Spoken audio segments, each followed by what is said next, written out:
A look at what went wrong for Israel in Gaza. There were definitely some lessons learned in both the counterterrorism space and the counterinsurgency space. Those have not, from my perspective, have not necessarily been integrated into Israeli Defense Force operations. Plus, the United States and Ukraine to sign a security agreement. Ukrainians fear this could become a short-term agreement as the chances of Donald Trump returning to the White House remain high, and his previous statements suggested he could consider a different approach in relation to the Russia-Ukraine war. And later, 9 dead in Russian shelling in southern Ukraine, Russian warships pull into Havana, and the latest from Tbilisi. Today is Thursday, June 13th, and this is VOA's Flashpoint Global Crises.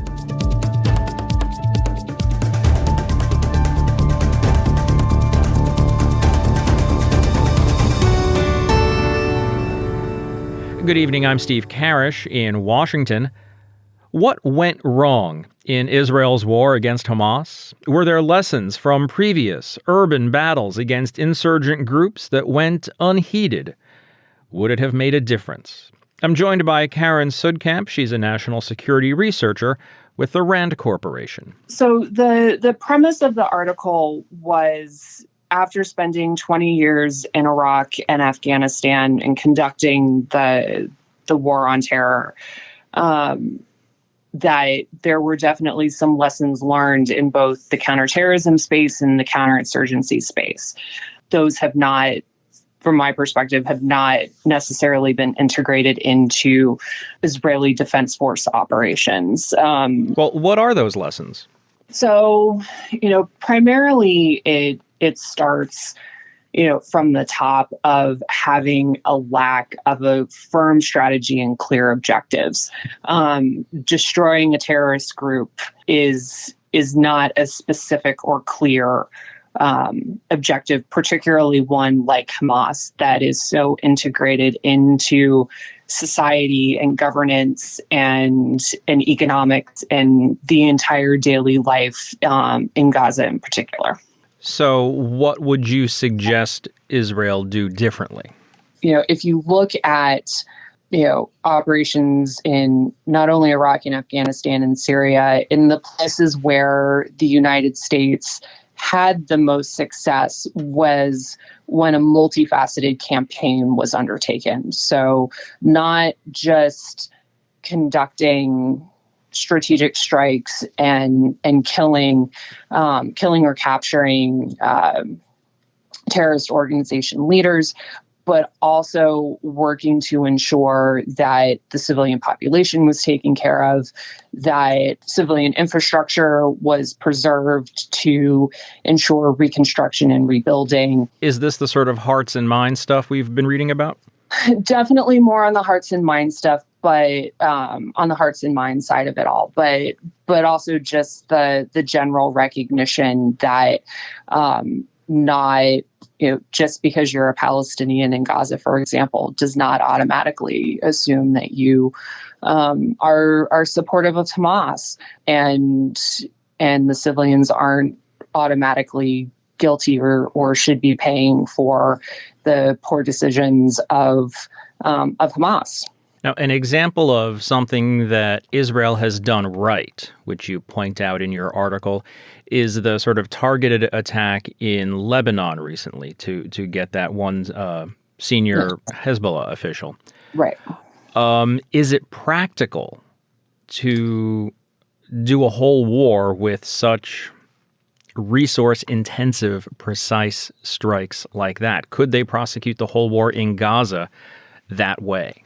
I think ultimately it comes back to what are your goals and strategies. And when you have a broad, ill-defined goal of destroying Hamas, all-encompassing, viewing the attacks of October 7th and the response as an existential threat, it seems as though the response is to respond in such a way with overwhelming force to completely destroy that existential threat. The United States has spent a lot of time on those exquisite terrorist strikes against senior leaders, but it's also paired with, as you mentioned, the Hearts and Minds campaign, the working with local partners and protecting to the fullest extent possible civilian life and civilian infrastructure. Along with the military shortcomings of Israel's operation in Gaza, it's pretty clear there are humanitarian problems as well. Famine is imminent. The healthcare system is almost non-functioning. How should or how can Israel respond to that? What's their responsibility? Well, in this instance, I believe the answer to this is yes. For decades at this point, Israel has controlled access to the Gaza Strip, humanitarian aid, food, medicine, etc., in and out, and has severely limited access over the course of roughly 8 months at this point. And so when thinking about the long-term goals, that is also a very important element of ensuring that harm is limited to the civilian population. And honestly, as you mentioned, Hearts and Minds, it goes a long way to ensure that people are healthy and fed and have homes to return to, quite honestly. That's Karen Sudkamp of the RAND Corporation. Ms. Sudkamp, thanks very much for your analysis today. Absolutely. Thank you so much for having me. Among other things that might have gone wrong in Israel's war on Hamas is that many of the hostages taken on October 7th are still in captivity. Relatives of the hostages joined demonstrators gathered in Tel Aviv on Wednesday night to demand the Israeli government accept a deal to bring them home, carrying banners reading "Human life has no price" and "Deal now." Dozens gathered in the streets of Tel Aviv after U.S. Secretary of State Antony Blinken said mediators would keep working to get a ceasefire deal agreed to. Shahar Morzahiro's uncle is currently being held captive in Gaza. I hope that for this time won't be a disappointment like last time and the time before that. We already had like 6 or 7 cycles of hope and despair and hope and despair.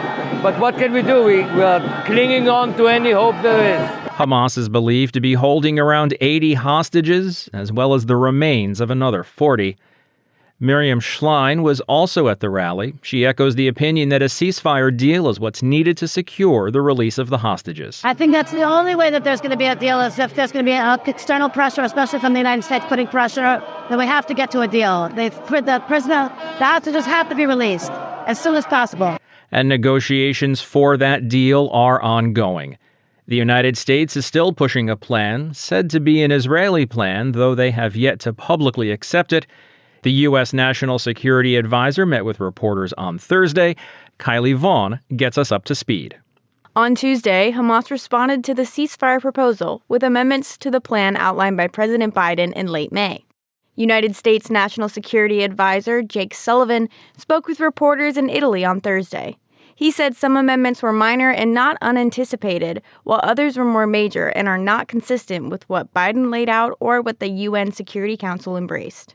But our goal is to figure out how we work to bridge the remaining gaps and get to a deal. So we're going to work with Qatar and Egypt. Qatar and Egypt will work with Hamas. Qatar, Egypt, and the United States will work with Israel. And the goal is to try to bring this to a conclusion as rapidly as possible. Although the Israeli government has not officially announced its initial acceptance of the proposal, Sullivan emphasized Israel is on board.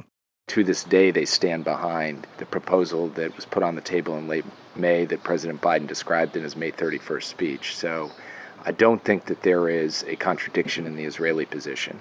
I do think Hamas's assertion that they've accepted that proposal to the extent that they are saying that publicly is not correct. What they have done is responded to that proposal with an amended proposal. Sullivan said it's difficult to provide a timeline to when or if the ceasefire will be accepted, but he remains optimistic. Kylie Vaughn, VOA News.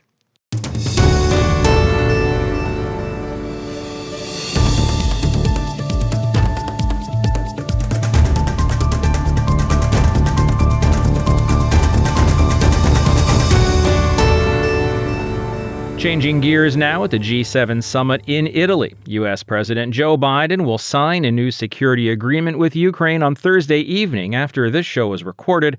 The deal pledges America's long-term support to Kyiv, a top U.S. official said. Reuters' Gabe Singer has more. The president on Wednesday departed for Italy on Air Force One for his meeting with leaders of the Group of Seven democracies. White House National Security Advisor Jake Sullivan told reporters on the flight the agreement would make clear that U.S. support for Ukraine would, quote, last long into the future, particularly in the defense and security space. Sullivan added the pact will include a commitment to working with the U.S. Congress on funding Ukraine going forward, but will not commit to using U.S. forces on the ground. The White House had said earlier that Biden will meet again with Ukrainian President Volodymyr Zelenskyy at the summit. G7 leaders will address multiple challenges during the June 13th to 15th meeting. They include wars in Ukraine and the Middle East, trade imbalances with China, threats posed by artificial intelligence, and development challenges in Africa. Shoring up funding for Ukraine will be a top priority. U.S. and European officials are eager to lock in solutions ahead of a possible Trump re-election and the uncertainty it would raise over future U.S. support for Kyiv. Sullivan said the U.S. is, quote, making good progress on an innovative plan to use Russian assets frozen in the West to provide Ukraine with a large upfront loan to secure Kyiv's financing for 2025. Biden will press other G7 leaders to agree to using some $281 billion of Russian central bank funds to back up a $50 billion loan to Ukraine. That's Gabe Singer of Reuters reporting for us. And not surprisingly, the security agreement with the United States is on the mind of Ukrainians, too. This as 9 people were killed in overnight shelling. Anna Chernikova in Kyiv has the details. Late on Wednesday, the Russian forces launched a missile attack on the city of Kryvyi Rih in Ukraine's south. An administrative building and a residential apartment building were heavily damaged. At least 9 people were killed and 32 injured, including 5 children. Some wounded remain in critical condition. Oleksandr Vilkul, the head of the Kryvyi Rih Defense Council, declared Friday as a day of mourning. Also, on Wednesday evening, Ukrainian President Volodymyr Zelenskyy arrived on an unannounced visit to Saudi Arabia. There, Zelenskyy confirmed that he held a meeting with His Highness the Crown Prince, Prime Minister of Saudi Arabia, Mohammed bin Salman Al Saud.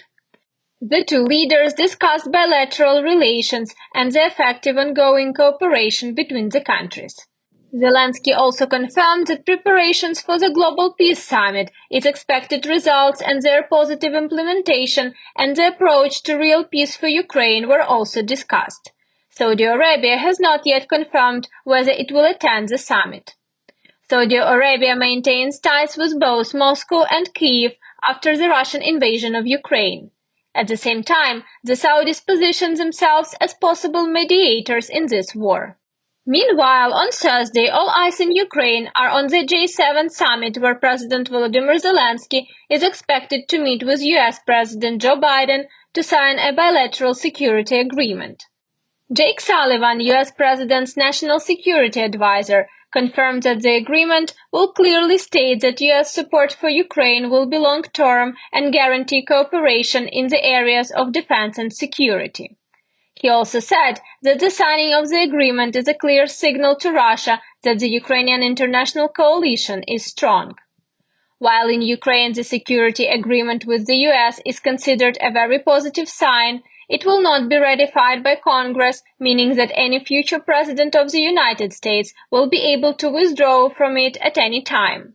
Ukrainians fear this could become a short-term agreement as the chances of Donald Trump returning to the White House remain high, and his previous statements suggested he could consider a different approach in relation to the Russia-Ukraine war than the Biden administration has.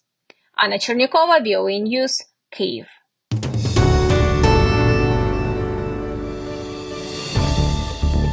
You're listening to Flashpoint Global Crises from the Voice of America. I'm Steve Karish in Washington. A follow-up on the protests in Tbilisi in a moment. Now, though, a story about Russia, the U.S., and Cuba. It's all very reminiscent of 1962 and the Cold War. Ricardo Marquinhos has the story, narrated for us today by Jonathan Spear. Ships of the Russian Navy enter the port of Havana Among them, the frigate Gorshkov and the nuclear submarine Kazan stand out. The Russian Ministry of Defense assures that none of these warships carry nuclear weapons and that this visit does not pose a threat to anyone. Observers see this as a Kremlin attempt to show the world that Russia has allies in Latin America.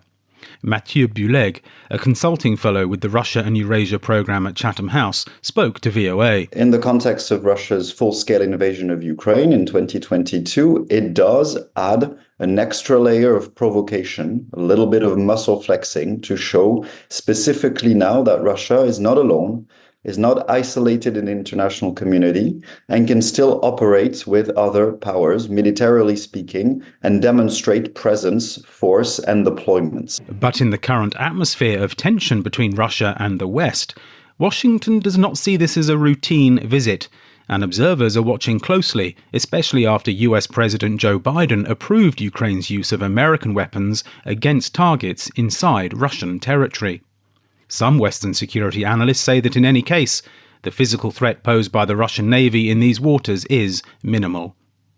Siddharth Kaushal is a senior research fellow at the Royal United Services Institute in London. The ability of the Russian Navy to maintain any kind of competitive posture against the US Navy, particularly at this sort of distance in the United States' own backyard, is limited to the extreme in any kind of warfighting context. The arrival of Russian warships in Havana recalls the Cuban Missile Crisis of 1962, when the United States and the Soviet Union were on the brink of a nuclear confrontation. Philip Brenner is an emeritus professor of international relations and history at American University in Washington. We came closer than ever to blowing up the world because the United States was not aware that the Soviets had actually brought the warheads for the missiles into the island. More than a show of force, this time, analysts see Moscow as sending a message that in the face of growing international isolation, it still has friends in the far reaches of the world. For Ricardo Marquina, Jonathan Spear, VOA News. And another story of Russia's foreign influence. In recent weeks, thousands of people have taken to the streets of the Georgian capital, Tbilisi, to protest against a new foreign agent law which critics have complained is similar to legislation in Russia. The law is now in force, but its opponents have vowed to continue their demonstrations until crucial elections scheduled later this year. Henry Ridgwell reports from Tbilisi. This is David Katsarava, a prominent anti-Russian protester in Georgia, attending a demonstration against the foreign agent law on May 14th. He says he was severely beaten 5 times during his detention, suffering injuries that require surgery. He was later released and has not been charged with any crime.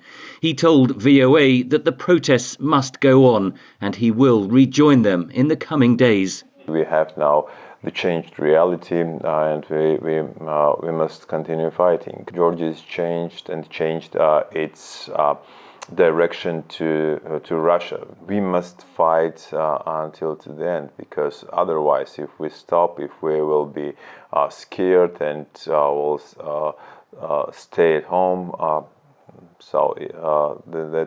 that will be a finish for free Georgia. The new law requires any organisation receiving more than 20% funding from overseas to register as a foreign agent. Critics have compared it to similar Russian legislation. Freedon India is among the Georgian lawmakers who supported the bill.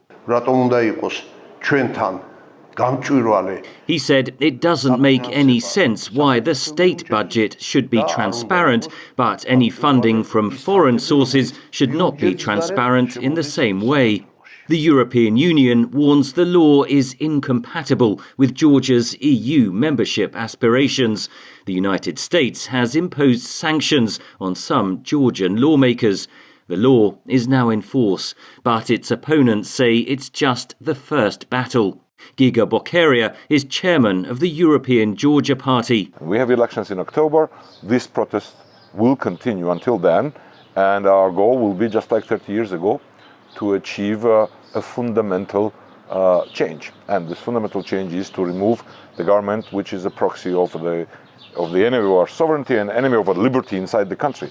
The protesters say they will not give up. Elena Ramishvili is one of them. No matter that the law is already in place, we keep on protesting because we want that Europe see our protests and they support us. Protester Georgi Japiashvili. There's a big chance that they will also try to get the fake results of the elections, and we'll have to be ready for the action in case this happens. Polls conducted before the foreign agent law suggest around 80% of Georgians support EU membership. The protests that were first triggered by the foreign agent law have changed into anti-government demonstrations. The question is whether this will build into a force powerful enough to change Georgia's future direction when voters cast their ballots in October this year. Henry Ridgewell, VOA News, Tbilisi. The United Nations Refugee Agency warned on Thursday that without major geopolitical changes, the already staggering number of refugees worldwide could rise. Devi Rajaram of Reuters has that story. Some 117 million people were forcibly displaced by the end of 2023, marking the highest number on record, according to the latest statistics from the United Nations Refugee Agency. Speaking earlier this week, the UN's High Commissioner for Refugees, Filippo Grandi, said the number of forcibly displaced people has been increasing every year for the past 12 years. The last figure that we have been sharing with you, if you recall, was 114 million. So we estimate that the most updated figure is now 120 million. So it has gone up by another 6 million. These are refugees, asylum seekers, internally displaced people, being forced by conflict, by persecution, by different and increasingly complex forms of violence. The UN's new report on global trends in displacement estimates the number has only increased in the first 4 months of 2024. with conflict being a major driver of displacement. Grandi singled out the war in Sudan as one of the most catastrophic ones. It is a crisis that, and this is not applying to you who report from here, so hear about that a lot, but generally doesn't really make it to the headline. It's a very forgotten crisis, although it's one of the most catastrophic ones, not just in terms of displacement, but in terms of hunger, lack of access, violation of human rights, and so forth. Speaking on Gaza, Grandi cautioned that with Israel's offensive forcing around 1.7 million people into internal displacement, that's nearly 80% of the population, many of them displaced multiple times, people fleeing Israel's military operations from the southern border town of Rafah into Egypt could lead to catastrophic consequences, especially, he says, because there's no guarantee they'll be able to return. That's Devi Rajaram of Reuters reporting. And that's going to end today's show. There's more VOA coverage 24 hours a day on our website, voanews.com, and across our social media platforms. On behalf of everyone here at VOA, thanks for listening. Until tomorrow, I'm Steve Karish.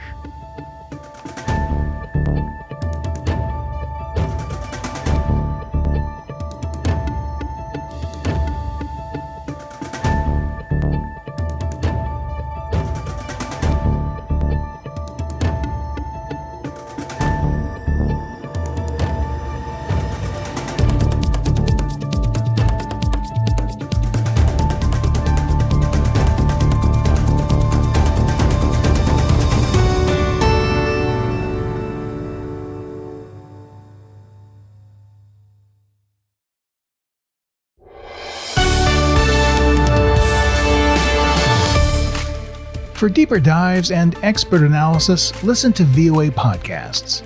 Issues in the News explores the biggest stories every weekend, while International Edition keeps you informed every weekday. Plus, with a 5-minute newscast at the top of every hour, you're always up to date.